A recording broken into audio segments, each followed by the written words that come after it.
Essula ey'omunaana. Era tubategeeza abooluganda ekisa kya Katonda ekyaweebwa mu kkanisa ez'e Makedoni, mu kubonaabona okw'abakema ennyo essanyu lyabwe eryasukkirira n'obwavu bwabwe obwayinga obungi byasukkirira mu bugagga obw'obugabi bwabwe.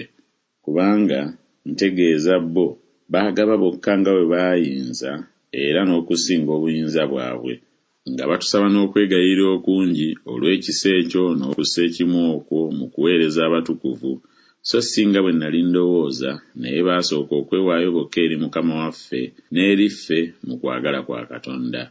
Kyetwava tubuulirira Tito nga bwe yatanula edda, era bw'atyo alyoke akituukirize era n'ekisa ekyo gye muli. Naye nga bwe musukkirira mu byonna, mu kukkiriza ne mu kwogera ne mu kutegeera ne mu kufuba kwonna ne mu kwagala kwammwe eri ffe, era musukkirirenga ne mu kisa ekyo. Soogera nga mbalagira bulagizi, wabula olw'okufuba kw'abalala nga nkema okwagala kwammwe nga kwa mazima. Kubanga mutegeera ekisa kya Mukama waffe Yesu Kristo nti bwe yali omugagga naye n'afuuka omwavu ku lwammwe, obwavu bwe bulyoke bubagaggawaze mmwe. Era mbagambye ekyendowooza olw'ekyo, kubanga kibasaanira mmwe abaasooka okutanula, si kukola kwokka era naye n'okwagala nga mwakamala omwaka gumu. Naye kaakano mutuukirize n'okukola, nga bwe waaliwo okwagala amangu era n'okutuukiriza bwe kutyo kulyoke kubeerewo nga bwe muyinza. Kuba obanga waliwo okwagala amangu, kukkirizibwa ng'omuntu bw'alina si nga bw'atalina.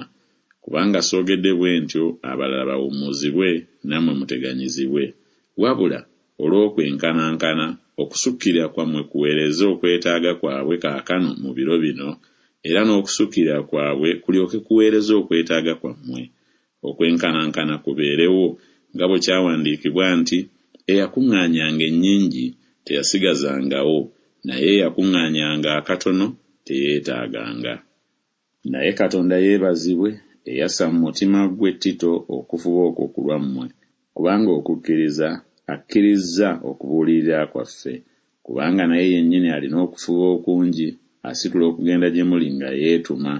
Era tutuma wamu naye owooluganda atenderezebwa mu njiri mu kkanisa zonna, so si ekyo kyokka, era naye oyo ye yalondebwa ekkanisa okutambula naffe olw'ekisa ekyo, kye tuweereza ffe Mukama waffe aweebwe ekitiibwa, era tulage okwagala kwaffe amangu, nga twewala ekyo omuntu obutatunenya olw'ekirabo kino kye tuweereza, kubanga tuteekateeka ebirungi si mu maaso ga Mukama waffe mwokka, era naye ne mu maaso g'abantu.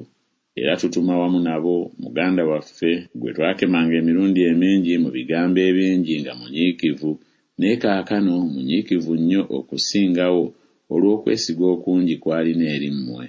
Omuntu bw'anaabuuzanga ebya Tito, yasse ekimu nange era ye mukozi munnange eri mmwe. Oba bya baganda baffe be babaka ab'ekkanisa, abo kye kitiibwa kya Kristo. Kale mubalage mu maaso g'ekkanisa ekiraga okwagala kwammwe n'okwenyumiriza kwaffe ku lwammwe.